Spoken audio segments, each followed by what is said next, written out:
Hello दोस्तों, स्वागत है इस वीडियो में। और इस वीडियो में हम सांख्यिकी के बारे में पढ़ेंगे जो क्लास 10वीं के चैप्टर नंबर 14 में हमको पढ़ने को मिलता है। ठीक है। और इस चैप्टर में हमको पढ़ना क्या होता है, माध्य के बारे में पढ़ना होता है, माध्यक, बहुलक और त्वरण के बारे में पढ़ना होता है। 4 एक्सरसाइज होंगे और 4 एक्सरसाइज में पहला एक्सरसाइज में माध्य पढ़ना होता है, दूसरे में माध्यक, तीसरे में बहुलक और चौथे में त्वरण। आई थिंक क्रम थोड़ा सा उल्टा उल्टा हो सकता है, बट यही चारों पढ़ने होते हैं। ठीक है। और हम वीडियोस में कैसे पढ़ेंगे, जैसे पहले हम कॉन्सेप्ट सीखेंगे और फिर उसका हम एक्सरसाइज सॉल्व करेंगे। ठीक है। और इसमें 4 एक्सरसाइज मैंने ऑलरेडी आपको बता कर रखा है, 4 एक्सरसाइज हैं और मैंने यहाँ पे लिखा है we will solve one by one, मतलब एक एक करके हम इसको सॉल्व करेंगे। ओके, तो चलिए बिना किसी देरी के वीडियो को स्टार्ट करते हैं फिर। ऑलराइट दोस्तों, तो हम यहाँ पे पढ़ने वाले हैं माध्य के बारे में। जो हमारा पहला टॉपिक था माध्य, इंग्लिश में से मीन कहते हैं। माध्य के बारे में पहले पढ़ेंगे ताकि बाकी आने वाले जो कॉन्सेप्ट है माध्यक और बहुलक वो हमको समझ में आए। ठीक है, अच्छे से।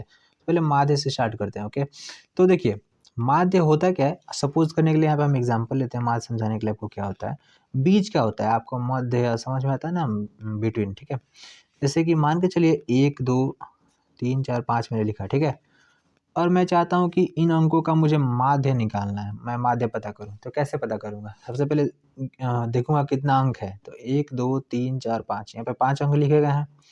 और तो हम माध्य निकालने के लिए क्या करते हैं, पहले तो इन पाँचों को जोड़ देंगे और जितना हमारा ये संख्या है उतना से हम इसको डिवाइड कर देंगे। तो देखिए, और थोड़ा सा बढ़ा लेते हैं इसको। मान लीजिए यहाँ पे 8 है, यहाँ पे 10 है। ठीक है, तो अब कितने संख्या हो गए, 1 2 3 4 5 6 7, 7 हो गए। तो n यानी कि मान लेते हैं यहाँ पे n का वैल्यू 7 है, 7 संख्या है। ठीक है, और n को जोड़ने पर कितना आ रहा है हमारे पास, उसको हम सम लिख लेते हैं। ठीक है, तो सम कितना हो जाएगा, देखिए 3 और 3 6, 4 10, 5 15, 15 10 25 हो जाएगा। और फिर उसमें 8 जोड़ेंगे तो 33। तो फाइनली हमारे पास आ गया 33। और नीचे हमारा n का वैल्यू आ जाएगा जो हमारा हो जाएगा 7। लेकिन हमें निकालना है माध्य, तो माध्य कैसे निकालेंगे, माध्य निकालेंगे 33 और नीचे हमारा ये जो इन सभी का कितने संख्या है उसका वैल्यू रख देंगे। तो 7 रखेंगे क्योंकि ये अपने 7 संख्या है। ठीक है, तो ये हमारा माध्य निकलता है। ओके, तो माध्य निकालना ऐसे तो इजी है, मतलब अगर सिर्फ हमको डाटा दिया गया है, ठीक है, यानी कि सिर्फ हमको प्रेक्षण दिया गया तो हम इजीली निकाल लेंगे, कोई बात नहीं। लेकिन अगर हम ऐसा कह दिया जाए कि ये रिपीट कर रहा है प्रेक्षण, यानी कि एक जो है वो 2 बार आ रहा है, 2 जो है वो 4 बार आ रहा है, 3 जो है वो 5 बार आ रहा है, 4 जो है वो 1 बार आ रहा है, 5 जो है आ ही नहीं रहा है, मतलब 0 आ रहा है, 8 जो है 1 बार आ रहा है, 10 जो है 2 बार आ रहा है। यानी देखिए ये हमारा मेन डाटा था, यानी प्रेक्षण। ठीक है, और ये जो हमारा है ये बारंबारता है। बारंबारता यानी कि कितना बार ये 10 जो संख्या है वो डेटा में आया है। मतलब अगर मान के चलिए डब्बा है, इसके अंदर ये सारा अंक रखा गया है, तो 10 इस डब्बे के अंदर 2 बार है, मतलब 2 जगह 10, यहाँ पे 10 और यहाँ पे 10 मौजूद है। ठीक है, तो ऐसा कुछ कॉन्सेप्ट है, समझ लीजिए।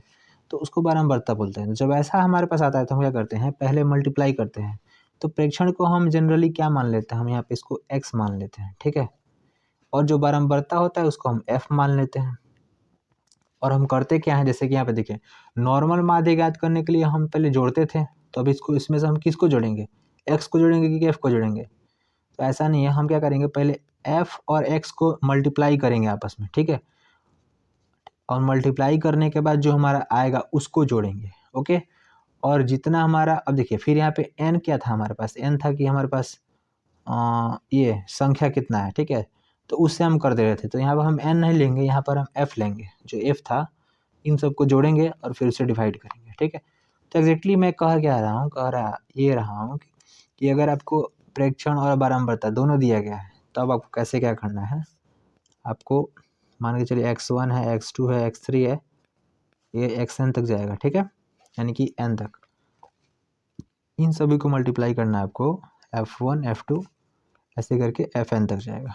ठीक है, और डिवाइड कैसे करना है, f1 plus f2 plus f3 ऐसे करके जो जाएगा उससे डिवाइड करना है। ठीक है, चलिए अब हम यहाँ पे क्या करने वाले हैं, ये एग्जैक्टली ऐसा नहीं है, इसको हम चेंज कर सकते हैं यहाँ पे, और ये ऐसा होता भी नहीं है। यहाँ पे x1 से f1 मल्टीप्लाई होगा तो हम लिखेंगे f1 x1 प्लस ऐसे करके f2 x2 ऐसे करके fn xn तक जाएगा।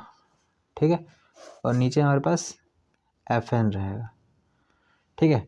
अब एफ एन में ऐसा क्यों बोल रहा हूँ, क्योंकि एफ से लेकर के F1 से लेकर के पूरा एफ एन तक जा रहा है, ठीक है। तो हम इसको ऐड करके यहाँ पे एफ एन लिख लेते हैं, या फिर सिर्फ एफ ही लिखेंगे और यहाँ पे आई रख देंगे। अब एन क्यों नहीं मैं रख रहा हूँ, क्योंकि एन हमारा लास्ट टर्म है, तो लास्ट टर्म नहीं रखेंगे, आई इसलिए रखेंगे क्योंकि हम मान लेते हैं कि इसका सम क्या है, एफ आई है, ठीक है, इसलिए मैंने एफ आई रख दिया। अब इन सब को ऐड कर लेते हैं, तो हम यहाँ पे एफ आई एक्स आई रख देते हैं और नीचे एफ आई रख देते हैं, ठीक है। अब आई क्यों रख रहे हैं, आई इसलिए रख रहे हैं, मान ले रहे हैं कि यहाँ से लेकर के यहाँ तक का जो संख्या होगा उसका गिनती आई है, ठीक है, इसलिए मैं आई रख रहा हूँ, ओके। ज़्यादा कुछ दिमाग नहीं लगाना इसमें।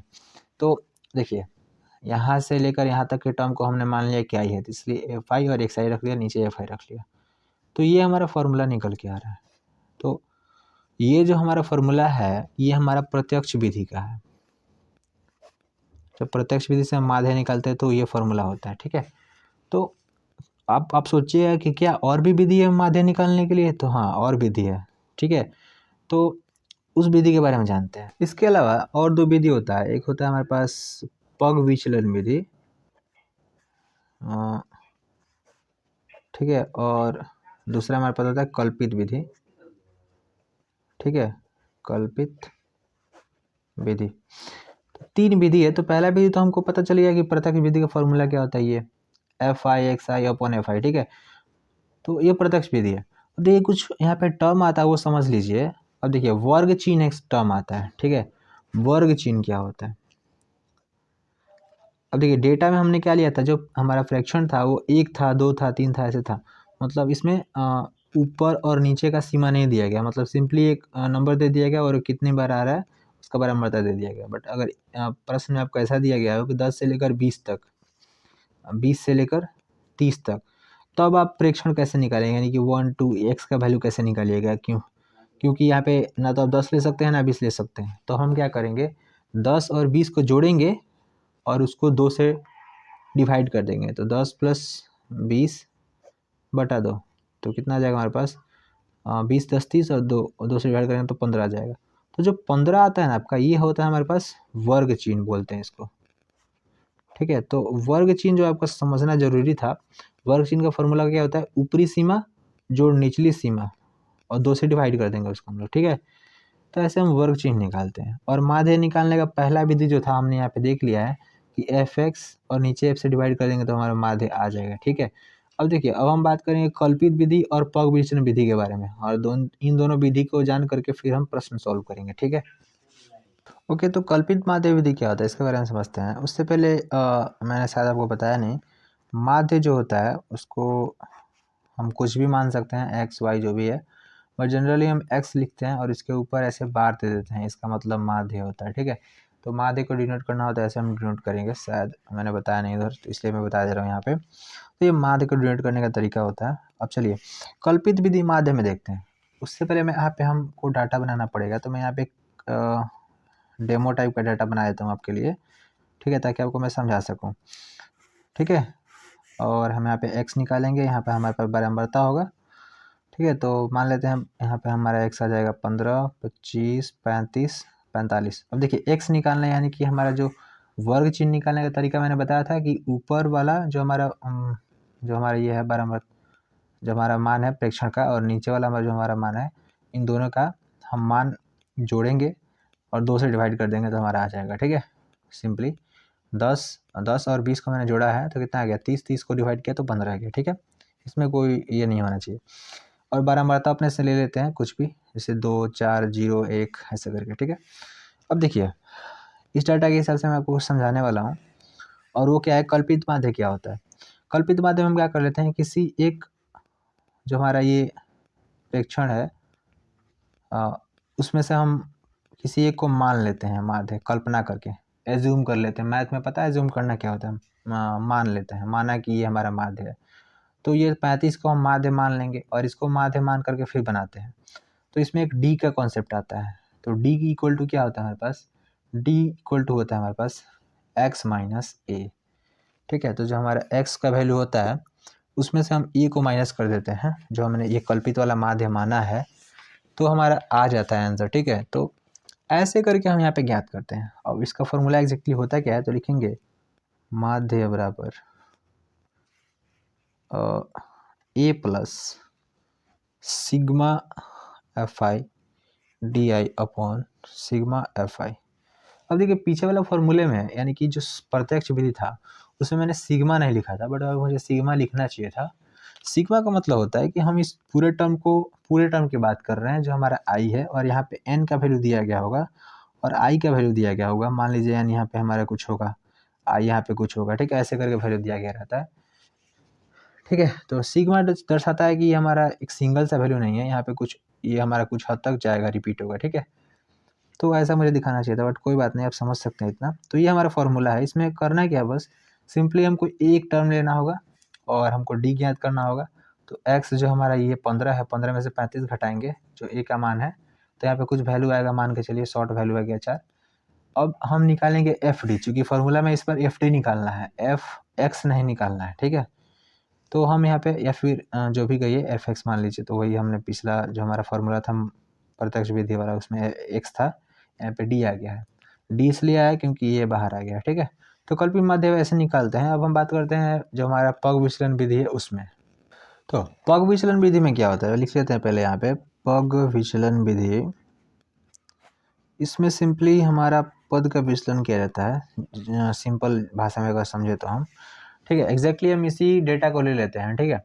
तो करना कुछ नहीं होता है, बस इसमें एक टर्म और आ जाता है हमारे पास, जैसे कि हम u का जो वैल्यू इसमें हम निकालते हैं पहले, जो हमने यहाँ पे d का वैल्यू निकाला था x माइनस ए वही लिखते हैं, और नीचे हम h से डिवाइड कर देते हैं। और ये h क्या होता है आप पूछिएगा, तो h होता है हमारे पास ऊपर का सीमा जो होता है उसमें से अगर हम निचला वाला सीमा माइनस करते हैं तो हमारे पास जो डिफरेंस आता है उसको h बोलते हैं। जैसे यहाँ पे 50 में से अगर मैं 40 माइनस करूँ तो 10 आ रहा है, वैसे ही 30 में से अगर मैं 20 माइनस करूँ तो 10 आ रहा है, तो ये सब सेम ही आता है। तो हमारा h का जो वैल्यू आता है वो ऊपरी सीमा माइनस निचली सीमा जो होता है हमारे पास वर्ग अंतराल का, तो या फिर वर्ग अंतराल लिख सकते हैं सिंपली यहाँ पे, ओके। तो u का वैल्यू निकालते हैं और इसमें डिफरेंस ज़्यादा कुछ नहीं होता है। माध्य अगर मैं लिखूँ यहाँ पे तो होता है हमारे पास a प्लस, अब देखिए मल्टीप्लाई हो जाता है यहाँ पे h से, क्योंकि हमने h यहाँ पे एक्स्ट्रा ऐड किया है। अब देखिए यहाँ पे एक्स्ट्रा ऐड किया है, बस इसीलिए यहाँ पे h से मल्टीप्लाई होता है, ज़्यादा कुछ नहीं है। और यहाँ पे f u हो जाता है और नीचे f, और बाकी जो हमारा i लिखते थे हम वो i लिखेंगे और सिग्मा तो रहेगा, ठीक है, चूँकि आजकल सिग्मा मैन का ही जमाना है, ठीक है, जस्ट जोकिंग, सिग्मा। तो देखिए ये हमारा फॉर्मूला होता है, इसमें u चेंज हुआ है, u के जगह पे हमने क्या लिखा है x माइनस ए अपॉन एच, ठीक है। तो u के जगह पे हमें इतना भी लिख सकते हैं, बट इतना लिखने की जगह पे सिर्फ सिंपल हमने u लिख दिया है, ओके। तो इसमें कन्फ्यूजन वाली कोई बात नहीं है। अब देखिए आपने सोचा होगा कि सिर्फ फॉर्मूला बता के छोड़ देंगे, नहीं नहीं ऐसा बात नहीं है। हम अब सारे क्वेश्चंस भी सॉल्व करने वाले एक्सरसाइज आई थिंक 14.1 का, ओके। तो अब हम स्टार्ट करते हैं यहाँ से 14.1 एक्सरसाइज का क्वेश्चन, जिसमें हमको माध्य निकालने होंगे तीनों विधि से, ओके। तो चलिए स्टार्ट करते हैं। ऑलराइट दोस्तों, तो अब हम प्रश्नावली 14.1 यहाँ पे स्टार्ट करने वाले हैं, जिसमें कहा जा रहा है प्रश्न नंबर 1 में कि विद्यार्थियों के एक समूह द्वारा अपने पर्यावरण संचेतन अभियान के अंतर्गत एक सर्वेक्षण किया गया, जिसमें उन्होंने एक मोहल्ले के 20 घरों में लगे हुए पौधों से संबंधित निम्न आंकड़े एकत्रित किए। प्रति घर माध्य पौधों की संख्या ज्ञात करें। देखिए एक लड़का जो है, समूह है उन सब का, वो एक मतलब आंकड़ा इकट्ठा करता है मोहल्ला में जाकर, 20 घर का है, यहाँ पे 20 घर कहा जा रहा है, और ये आंकड़ा उनको मिलता है। हमें इसका प्रति घर माध्य पौधों की संख्या ज्ञात करनी है, यानी कि माध्य सिंपली निकालना है, ठीक है। और क्वेश्चन क्लास में यहाँ पे कहा गया, मैंने लिखा नहीं है, इसमें पूछा भी गया है कि आप किस विधि का उपयोग करना चाहेंगे, यानी कि हमको हमारे पास 3 विधि है, प्रत्यक्ष, पग विचलन और कल्पित। तो यहाँ पर हम प्रत्यक्ष विधि का उपयोग करेंगे। प्रत्यक्ष विधि इसलिए क्योंकि यहाँ पे जो वैल्यू है वो बहुत छोटा छोटा है। देखिए यहाँ पे जो हमारा आंकड़ा का मान है, देखिए 2 है, 1 है, 5 है, बहुत छोटा छोटा वैल्यू है, इसलिए हम यहाँ पे यूज़ करेंगे प्रत्यक्ष विधि। आप रीजन में यहाँ पे ये लिख सकते हैं, ठीक है। चलिए तो इसको हम सॉल्व करते हैं। तो सॉल्व करने के सबसे पहले स्टेप होगा, हम यहाँ पे एक्स निकालेंगे, फिर एफ, और उसके बाद एफ एक्स, ठीक है। तो लिख लेते हैं पहले, यहाँ पे मैं बना लेता हूँ, लेकिन उससे पहले हमको क्या करना पड़ेगा, यहाँ पे लिखना पड़ेगा जो आंकड़ा हमको दिया गया है, 0 से 2, तो 0 से 2, 2 से 4, 4 से 6, 6 से 8, 8 से 10, और 10 से 12 भी है, और 12 से 14 भी है, ठीक है, ये लिख लिए। एक्स निकालने के लिए हम लोग क्या करते हैं, यानी कि हमारा जो एक तरह से कह सकते हैं हमारा प्रेक्षण वाला वैल्यू, इसको निकालने के लिए हम क्या करेंगे, इन दोनों को ऐड करेंगे और 2 से डिवाइड करेंगे। तो 2 और 1 को ऐड करेंगे, 2 से डिवाइड करेंगे तो कितना आ जाएगा, 1 आ जाएगा। 4 और 2 कितना हो जाएगा, 6, और 2 से डिवाइड करेंगे तो 3 आ जाएगा। 6 4 10, डिवाइड करेंगे 10 को 2 से तो 5 आ जाएगा। ऐसे ही बढ़ते जाएगा, यहाँ पे 7 आ जाएगा, यहाँ पे 9, यहाँ पे 11, यहाँ पे 13, ठीक है। और एफ का वैल्यू हमारे पास यहाँ पे दिया है 1, यहाँ पे 2, फिर 1, फिर 5, फिर 6, फिर 2 और फिर 3, ठीक है।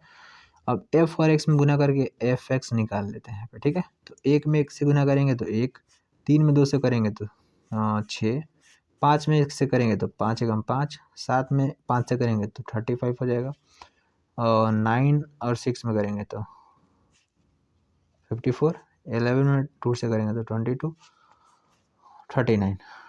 ऐड करेंगे तो देखिए यहाँ पे 9 और 1 कितना हो जाएगा, 10, और यहाँ पे 20 और 12, 32, 2 आ जाएगा, और 3 हमारा बोरो हो जाएगा, तो 3 3 6 और 3 ने 9, और 5 और 2 7, 17, एक कम करेंगे 16, 162, ठीक है। और टोटल हमारे पास घर कितना है, 20 है, ठीक है। तो f जब हम ऐड करेंगे तो यहाँ पे 20 आ जाएगा, यानी f का वैल्यू हमको मिल गया और एफ एक्स का वैल्यू मिल गया।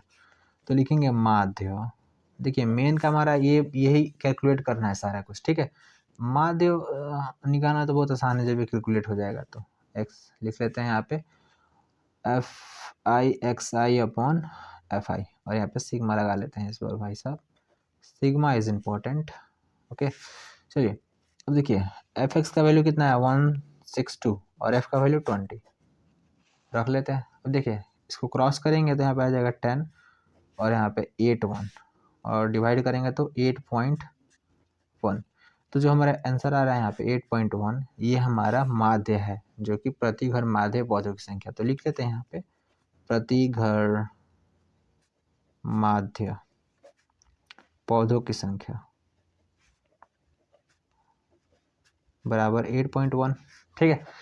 तो यहाँ पर ये हमारा प्रश्न नंबर 1 सॉल्व होता है एक्सरसाइज 14.1 का। तो अब देखेंगे प्रश्न नंबर, देखिए कंटिन्यू में नहीं सॉल्व करने वाला हूँ। प्रश्न नंबर 1 मैंने सॉल्व किया तो जरूरी नहीं कि प्रश्न नंबर 2 सॉल्व करूँ, क्योंकि देखिए क्वेश्चन सेम टाइप के ही रहेंगे, बस आपको बनाना वैसे ही है। जिसमें मुझे लगेगा कि थोड़ा सा डिफरेंट है कॉन्सेप्ट इसमें, वो मैं क्वेश्चन बनाऊंगा, ठीक है। तो नेक्स्ट क्वेश्चन देखते हैं फिर। सो नाउ अब हम सॉल्व करने वाले प्रश्न नंबर 3, क्योंकि प्रश्न नंबर 2 मैंने स्किप कर दिया, वो सेम ही था प्रश्न नंबर 1 की तरह, जो कि हम इजीली सॉल्व कर सकते हैं आई थिंक, ठीक है। तो वो हम सॉल्व यहाँ पर नहीं करने वाले हैं, हम यहाँ पे सिर्फ प्रश्न नंबर 3 आगे सॉल्व करते हैं। इसमें कहा जा रहा है कि निम्न बटन एक मोहल्ले के बच्चों के दैनिक जेब खर्चा दर्शाता है। माध्य जेब खर्चा 18 रुपये है, जो कि ऑलरेडी दे चुका है यहाँ पे माध्य का वैल्यू। अब कहा जा रहा है लुप्त बरम्बरता एफ ज्ञात करें, यहाँ पे जो एफ हमारा मिसिंग है उसको ज्ञात करना है। आई थिंक मुश्किल नहीं है, निकालते हैं फिर। पहले इस यहाँ पे हम लिखते हैं x और f, फिर एफ एक्स। अब क्योंकि हमें यह निकालना पड़ेगा, अब देखिए 11 और 13 जोड़ेंगे तो कितना आ जाएगा, 24 आ जाएगा। 24 को अगर हम दूसरी डिवाइड करेंगे तो 12 आ जाएगा। यहाँ पर हमारा 15 और 13 कितना हो जाएगा, 28, डिवाइड करेंगे तो कितना आ जाएगा, 14। ऐसा ही हमारे पास दो का लूप करके आ रहा है, यहाँ पे 16, फिर 18, फिर 20, फिर 22, फिर 24। एफ का वैल्यू दिया गया यहाँ पे 7, 6, 9, 13, एफ 5 और 4। यहाँ पे एफ दिया गया है, थोड़ा आपत्तिजनक आपको लग रहा होगा, बट कोई बात नहीं, हम निकाल लेंगे इसलिए। एफ एक्स से मल्टीप्लाई करेंगे तो यहाँ पास आ जाएगा 84, यहाँ पे आ जाएगा हमारे पास 14 से अगर 6 में गुना करेंगे तो 4, और तो 6 तो 8, ठीक है। तो 84 आ गया। अब यहाँ पे 16 और में 9 से गुना करेंगे तो 144, 13 में से गुना करेंगे तो ठीक है, 18 3 54, और 18 कम 18, फिर 54 5, 18 5 23, ठीक है। 20 एफ हो जाएगा यहाँ पे, 20 एफ, ये अलग से हम इसको लेंगे। फिर इसको यहाँ पे गुना करेंगे तो 110, और यहाँ पे 24 चौका 96। देखिए जोड़ेंगे सबको तो यहाँ पे 44 प्लस एफ आएगा, आई थिंक मैंने जोड़ रखा है।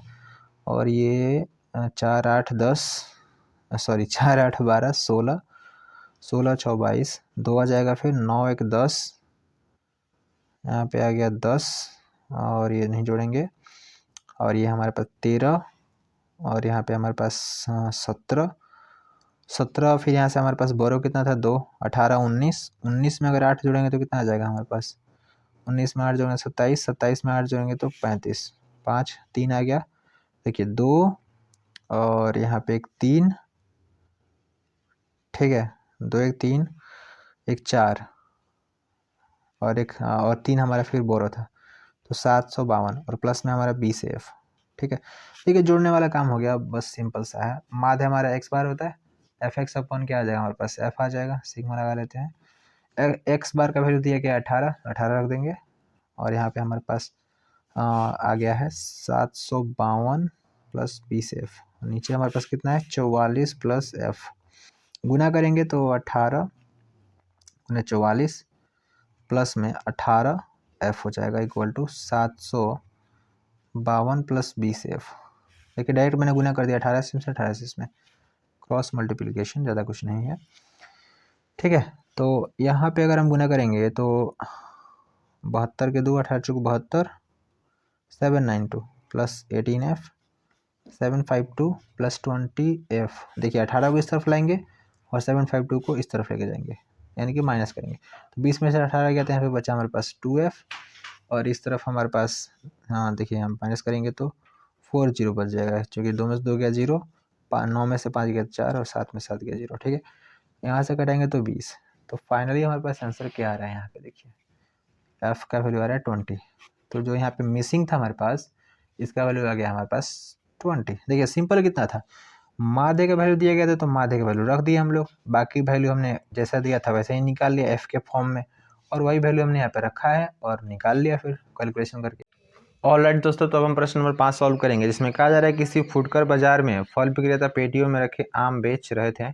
इस पेटियों में आमों की संख्या भिन्न भिन्न थी, पेटियों की संख्या के अनुसार आमों का बटन निम्नलिखित है। मतलब आम का बाजार में एक आम बेच रहा है फल वाला, तो कहा जा रहा है कि ये उसका सारणी दिया गया, जिसमें पेटियों की संख्या ये दिया गया और आम की संख्या ये दिया गया, यानी 15 ऐसे पेटी हैं जिसमें 50 से लेकर 52 आम है, 110 ऐसी पेटियां हैं जिसमें 53 से लेकर 55 आम है, और ऐसा ही यहाँ पे दिया गया, ठीक है। अब हमसे कहा जा रहा है कि इसको हमको ज्ञात करना है, इसमें से इसका माध्य निकालना है, ठीक है, आई थिंक ओके। अब देखिए प्रॉब्लम ये है कि यहाँ पे देखिए 50 से 52 है, फिर यहाँ पे 52 से स्टार्ट नहीं हुआ है, 53 हो गया है, एक इंक्रीमेंट कर दिया गया है, बढ़ा दिया गया है, 53 से 55, 56 से 58, एक एक बढ़ जा रहा है। तो ऐसे प्रश्न को सॉल्व करना है तो बहुत आसान है वैसे तो। अब देखिए प्रश्न नंबर 4 मैंने छोड़ दिया क्योंकि वो सिमिलर था, आप बना सकते हैं, इसको लिया मैंने क्योंकि ये थोड़ा सा अजीब सा है, आपको लग रहा होगा, इसलिए मैंने सोचा कि आपको बता दूं ऐसा क्वेश्चन कैसे सॉल्व करेंगे। तो देखिए 50 से 52, 53 से 55 जो भी है वो मैंने यहाँ पे लिखा है, आपको दिख रहा होगा इसी को, और यहाँ पे F में हम लिख लेते हैं, यहाँ पे 15 है, यहाँ पे 110 है, वहाँ पे 135 है, और यहाँ पे 115, यहाँ पे 25। देखिए इसको हम प्रत्यक्ष विधि से सॉल्व नहीं कर सकते हैं, अभी देखिए करने के लिए कर सकते हैं बट बहुत लंबा लंबा कैलकुलेशन करना पड़ेगा, तो हम यहाँ पे क्या करने वाले हैं, कल्पित विधि का उपयोग करेंगे, ठीक है। उससे पहले मैंने यहाँ पे क्या किया है, देखिए आपको दिख रहा होगा, इसमें करना क्या होता है, जो इसका निचला सीमा होता है उसमें से 0.5, आपको दिख रहा है 0.5 घटाना पड़ता है, और ऊपर का जो सीमा होता है वर्ग का उसमें 0.5 जोड़ना पड़ता है। तो देखिए 50 में से अगर हम 0.5 घटाएंगे तो 49.5 हो जाएगा, 52 में अगर हम 0.5 जोड़ेंगे तो 52.5 हो जाएगा, 53 में से 0.5 घटाएंगे तो 52.5 हो जाएगा, इसमें 55 में 0.5 जोड़ेंगे तो 55.5 हो जाएगा, ठीक है। वैसे ही 56 से मैंने किया है, 56 में से 0.5 घटाया है, 58 में जोड़ दिया, सो ऑन, मतलब होता रहेगा ऐसा, ठीक है, जो भी करना है, और लास्ट तक हमारा ऐसे आ जाएगा, ओके। और इसमें से आप देखिएगा तो इसका जो ऊपरी सीमा है इसका निचली सीमा के बराबर है, इसका ऊपरी सीमा इसका निचली सीमा के बराबर है, जैसा हम चाहते थे वैसा आ रहा है, ठीक है। अब हमें इससे निकालना क्या है, XI निकालना है, ठीक है। तो XI निकालते हैं, यहाँ पे देखिए आपको दिख रहा होगा कैसे निकाला मैंने, इन दोनों का ऐड किया है, या फिर इन दोनों का ऐड करिए, बात वही है, इन दोनों का ऐड किया है तो हमारे पास 102 आ जाएगा, और फिर इसमें मैंने 2 से डिवाइड किया तो 51 आ रहा है, ठीक है। तो ऐसे मैंने करके इन दोनों का ऐड किया, 2 से डिवाइड किया, इन दोनों का ऐड किया, 2 से डिवाइड करके मैंने ये निकाला है, ठीक है। चलिए F और X तो हमारे पास आ गया है। अब देखिए माध्य का यहाँ पे फॉर्मूला लिख लेते हैं, जो क्या होता है a plus F you upon F I, sorry F D होता है इसमें। ओके, अब d कैसे निकालते हैं? d होता है हमारे पास x माइनस ए। अब a क्या होता है? a होता है, इसमें से हम बीच में से इसको मान लेंगे। देखिए a कैसे मानते हैं? x में जो भी बीच में रहता है, देखिए इधर से 2 इधर से 2, इसके बीच में 57 है तो इसको हम a मान लेते हैं। ठीक है, अब हम निकालने वाले हैं x में से हम a घटा देंगे। देखिए यहाँ पे d का वैल्यू निकालने वाले हैं, फिर एफ डी में हम यहाँ मल्टीप्लाई करके यहाँ पे निकालेंगे जो भी आएगा। तो देखिए 51 में से अगर हम 57 माइनस करेंगे तो कितना आएगा हमारे पास? -6 आ जाएगा। ठीक है, यहाँ पे हम करेंगे तो -3 आ जाएगा, यहाँ पे 0 और यहाँ पे 3, यहाँ पे 6। ठीक है, तो ये हमने d का वैल्यू निकाल दिया। अब हम f और d में मल्टीप्लाई करेंगे ताकि हम एफ डी निकाल सके। तो यहाँ पे देखिए 15 में करेंगे मल्टीप्लाई 6 से तो 90 आ जाएगा, 110 में 3 से करेंगे तो 330 आ जाएगा, माइनस में आ रहा है ये दोनों। ठीक है, इसमें से करेंगे मल्टीप्लाई तो 0 हो जाएगा। 115 में अगर हम 3 से करेंगे तो 15 तो 45 और 345 हो जाएगा। अगर 6 से हम 25 में करेंगे तो 25 अच्छा कितना 150 हो जाएगा, 150 आ रहा है। ठीक है, अब देखिए यहाँ पे 345 है और -330 है, अगर हम घटा देंगे तो बचेगा कितना हमारे पास? 15 बचेगा यहाँ पे। और ठीक है, और 150 में अगर हम फिर 15 जोड़ दें तो कितना आ जाएगा? 165 हो जाएगा। ठीक है, 165, उसमें से फिर 90 माइनस करना है तो हमारे पास कितना आ जाएगा? 75 हमारा आंसर आ जाएगा। ठीक है, तो यहाँ पे हम 75 लिख लेते हैं। इनको ऐड करने पर एफ डी को, एफ डी हमको निकालना था, वो निकल गया है। एफ निकालना है, ए का वैल्यू तो हमको ऑलरेडी पता है 57 यहाँ पे है, तो एफ को जोड़ लेते हैं। ये हमारा है 5, 10, 15 और ये 20। ठीक है, 2 और 2 हमारा जो हासिल है 4, 5, 3, 8, 8, 9, 10, 0। ठीक है, फिर से हमारे पास एक आ गया तो 1, 2, 3 और 1 4। ठीक है, तो ये हमारे पास आ रहा है 400। ओके, ठीक है, ऑलराइट। तो इसको हम क्या करने वाले हैं? सॉल्व करने वाले हैं। तो ठीक है, करते हैं यहाँ पे x बार ए का वैल्यू कितना दिएगा हमारे पास? 57 प्लस यहाँ पे कितना है? 75 है, 75 और नीचे 400। करना कुछ नहीं है, इसको क्रॉस करना है, जो भी है सॉल्व करना है और हमारा आंसर आ जाएगा।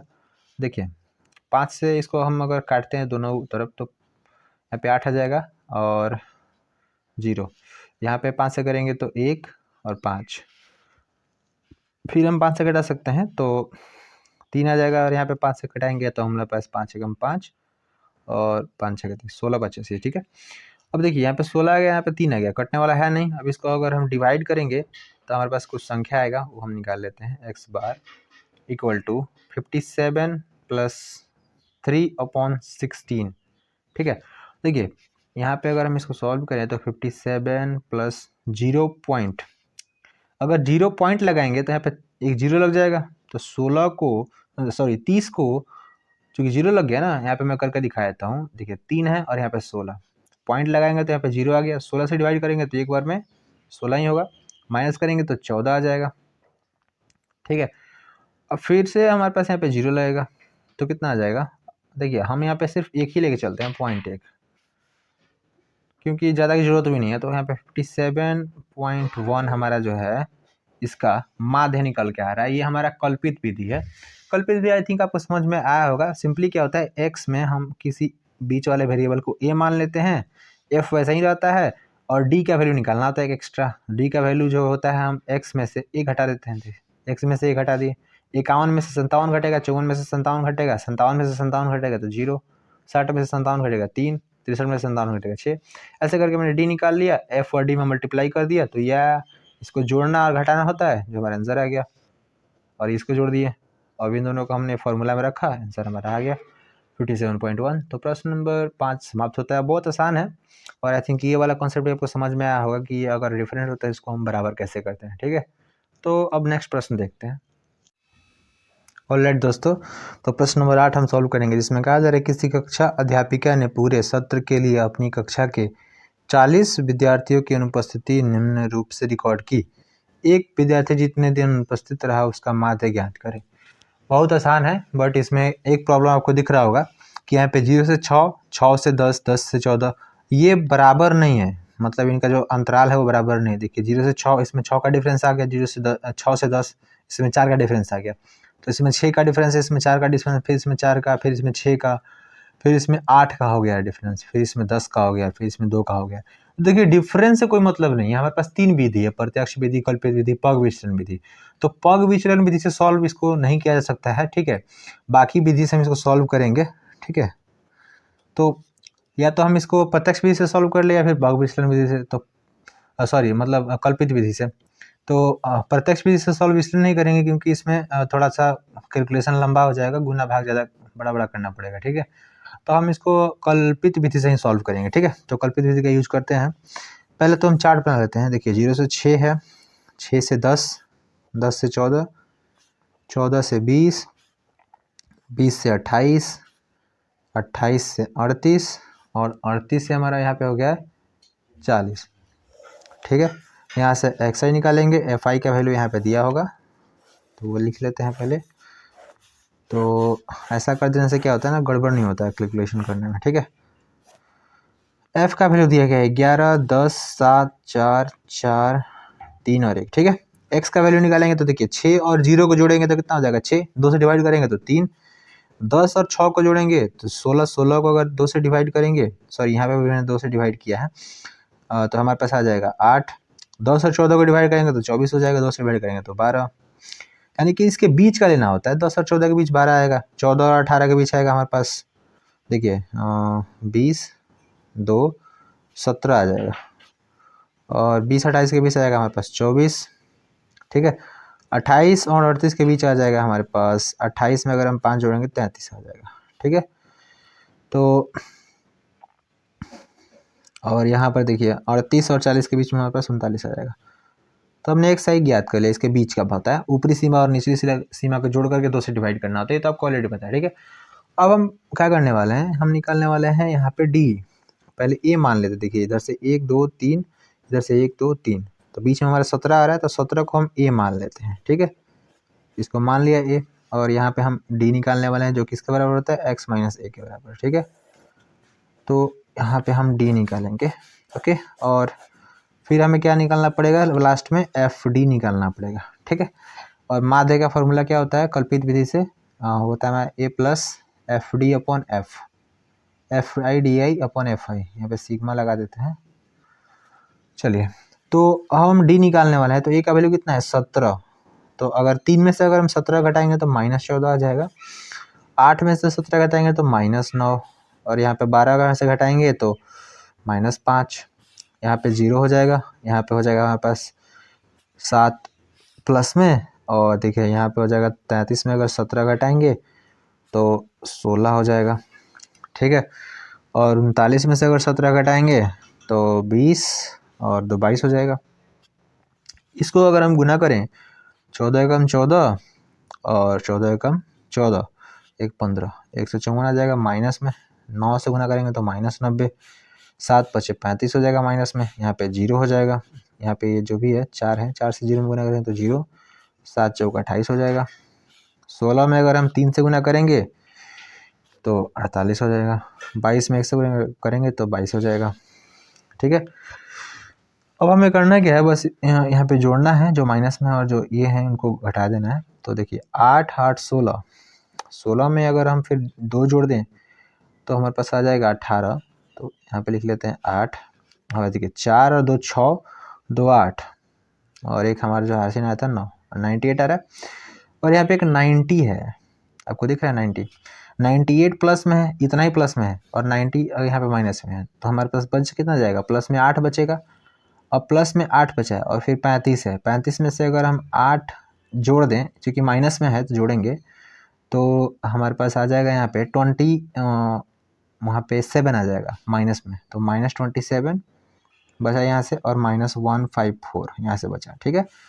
तो इन दोनों को अगर हम जोड़े तो 7 और 4 कितना हो जाएगी, 11 के 1, और 5 और 2 7, ठीक है। और एक हमारा जो हारसिन था वो 8, और 1 का 1, -1 से 81 आ रहा है, और f का वैल्यू ऑलरेडी यहाँ पे जोड़ के दिया गया है 40, तो f का वैल्यू 40 दिया गया है, ठीक है।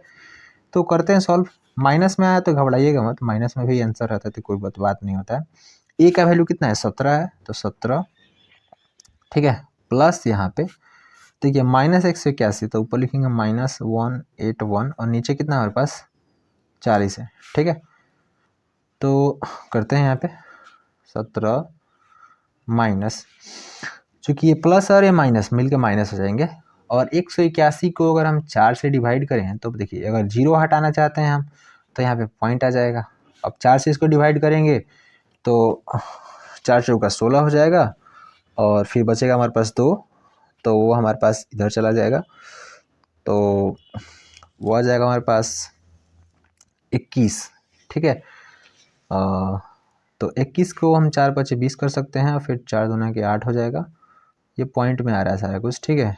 और फिर हमारे पास 20 पर के 4 पचे 20, यानी 4.4525 ऐसा करके आ रहा है माइनस में। 17 में से अगर हम 4 मतलब 0.525 ऐसा करके हटाएंगे तो यहाँ पे घटा लेते हैं, 17.000 में से 4.525 घटाएंगे तो 5 आ जाएगा यहाँ पे 7, और यहाँ पे 4, यहाँ पे आ जाएगा हमारे पास 7 में से 4 जाएगा तो कितना बचेगा 3, और फिर यहाँ पर देखिए 12 आ जाएगा।